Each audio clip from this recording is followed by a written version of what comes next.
Assalamualaikum warahmatullahi wabarakatuh. Halo teman-teman, perkenalkan nama saya Ihda Ulia Aladiba dengan NIM 2106111100143. Hari ini saya mau mengajak kalian untuk belajar bersama tentang tujuan dan fungsi pendidikan. Kira-kira apa ya pendidikan itu? Dan apa sajakah fungsi serta tujuan dari pendidikan itu sendiri? Mari kita simak materinya. Tujuan dan fungsi pendidikan. Pertama, apa itu pendidikan? Pendidikan secara etimologi berasal dari bahasa Yunani, yakni pedagogi. Pedagogi terdiri dari dua kata, yaitu peda yang artinya anak dan agogi yang artinya membimbing. Jadi, pedagogi merupakan bimbingan yang diberikan kepada anak.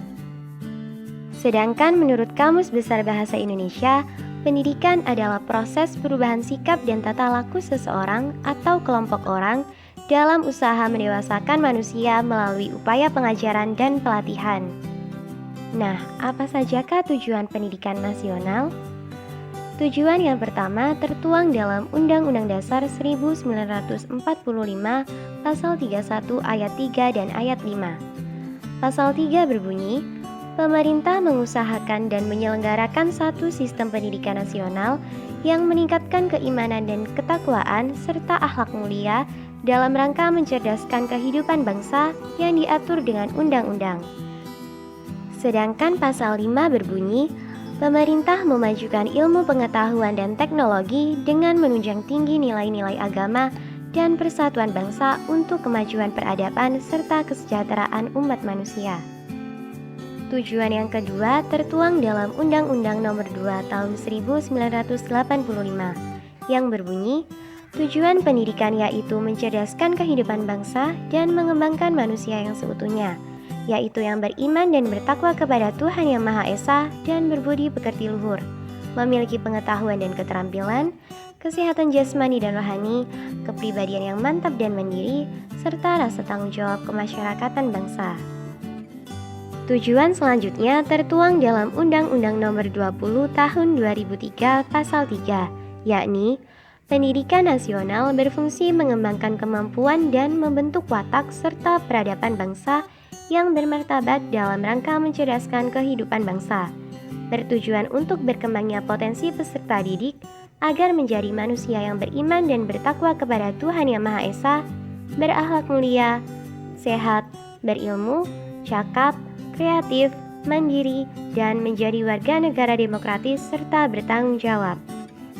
Tujuan yang keempat tertuang dalam TAP MPRS nomor 26/MPRS/1966, yakni agama, pendidikan, dan kebudayaan. Tujuan pendidikan adalah untuk membentuk manusia Pancasila sejati berdasarkan pembukaan Undang-Undang Dasar 1945. Tujuan selanjutnya tertuang dalam Undang-Undang Nomor 2 Tahun 1989 yang berbunyi, pendidikan nasional bertujuan untuk mencerdaskan kehidupan bangsa dan mengembangkan manusia Indonesia seutuhnya, yaitu manusia yang beriman dan bertakwa kepada Tuhan Yang Maha Esa dan berbudi pekerti luhur, memiliki pengetahuan dan keterampilan, kesehatan jasmani dan rohani, berkepribadian yang mantap dan mandiri, serta rasa tanggung jawab kemasyarakatan dan kebangsa. Selanjutnya, Langeveld membedakan tujuan pendidikan menjadi 6. Yang pertama yaitu tujuan umum. Tujuan umum adalah tujuan yang akan dicapai di akhir proses pendidikan, yaitu tercapainya kedewasaan jasmani dan rohani peserta didik. Yang kedua, tujuan khusus. Tujuan khusus adalah tujuan tertentu yang hendak dicapai berdasarkan usia, jenis kelamin, sifat, bakat, inteligensi, lingkungan sosial budaya, tahap-tahap perkembangan, tuntutan, syaratan pekerjaan, dan sebagainya. Tujuan yang ketiga yaitu tujuan tidak lengkap. Tujuan tidak lengkap adalah tujuan yang menyangkut sebagian aspek manusia, misalnya tujuan khusus pembentukan kecerdasan saja. Selanjutnya, tujuan yang keempat yaitu tujuan sementara. Tujuan sementara, contohnya anak menyelesaikan pendidikan di jenjang pendidikan dasar merupakan tujuan sementara untuk selanjutnya melanjutkan ke jenjang yang lebih tinggi. Tujuan yang kelima yaitu tujuan intermedier, yakni tujuan perantara bagi tujuan lainnya yang pokok. Misalnya, anak dibiasakan untuk menyapu halaman, maksudnya agar ia kelak mempunyai rasa tanggung jawab. Tujuan yang keenam yaitu tujuan insidental, yakni tujuan yang dicapai pada saat-saat tertentu yang sifatnya seketika dan spontan. Misalnya, orang tua menegur anaknya agar berbicara sopan. Nah, itu tadi beberapa tujuan dari pendidikan. Selanjutnya, fungsi pendidikan.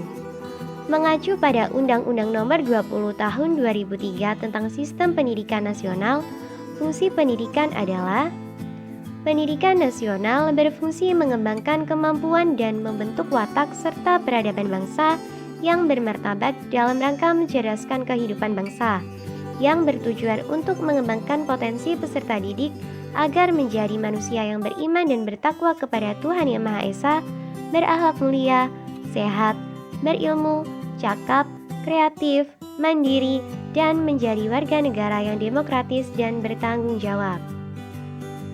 Selanjutnya, fungsi dan tujuan pendidikan bagi masyarakat. Yang pertama, pendidikan sebagai sosiologi. Kedua, pendidikan sebagai alat kontrol. Ketiga, pendidikan sebagai pelestari budaya. Keempat, pendidikan sebagai seleksi. Dan yang terakhir, pendidikan sebagai perubahan sosial. Sedangkan fungsi dan tujuan pendidikan bagi pemerintah yaitu: yang pertama, pendidikan menciptakan generasi penerus bangsa. Kedua, pendidikan sebagai alat untuk mengukur kepedulian terhadap generasi bangsa. Ketiga, pendidikan sebagai alat transformasi nilai. Keempat, pendidikan memberikan informasi dan pemahaman. Kelima, pendidikan mencegah terjadinya tindak kejahatan. Dan yang terakhir, pendidikan membentuk karakter bangsa. Selanjutnya, sudut pandang histori pendidikan Indonesia. Pertama, pendidikan pada masa prakolonialisme. Pada masa ini dimulai pada zaman kerajaan Hindu-Buddha hingga zaman kerajaan Islam. Kemudian, pendidikan pada masa kolonialisme dimulai pada masa penjajahan Portugis hingga masa penjajahan Jepang. Kemudian, pendidikan pada masa kemerdekaan dimulai pada tahun 1945 hingga 1950. Kemudian, pendidikan pada masa Orde Lama dimulai pada tahun 1950 hingga 1966. Selanjutnya, pendidikan pada masa Orde Baru dimulai pada 1968 hingga tahun 1998. Kemudian, pendidikan pada masa reformasi. Dan pendidikan pada masa sekarang yang menggunakan kurikulum 2013. Selanjutnya, fondasi dan esensi benang merah pada historis pendidikan di Indonesia. Fondasi pendidikan adalah sesuatu yang memberikan dasar atau landasan terhadap penyelenggaraan sistem pendidikan yang dilakukan oleh masyarakat. Pendidikan diselenggarakan berlandaskan filsafat hidup serta sosial kultural setiap masyarakat. Landasan historis pendidikan nasional Indonesia tidak terlepas dari sejarah bangsa Indonesia itu sendiri. Para pendiri negara kita merumuskan negara kita dalam suatu rumusan yang sederhana namun mendalam, yang meliputi 5 prinsip yang kemudian diberi nama Pancasila. Nah teman-teman, itu tadi merupakan beberapa tujuan dan fungsi dari pendidikan. Semoga bermanfaat untuk kalian. Terima kasih dan sampai jumpa. Wassalamualaikum warahmatullahi wabarakatuh.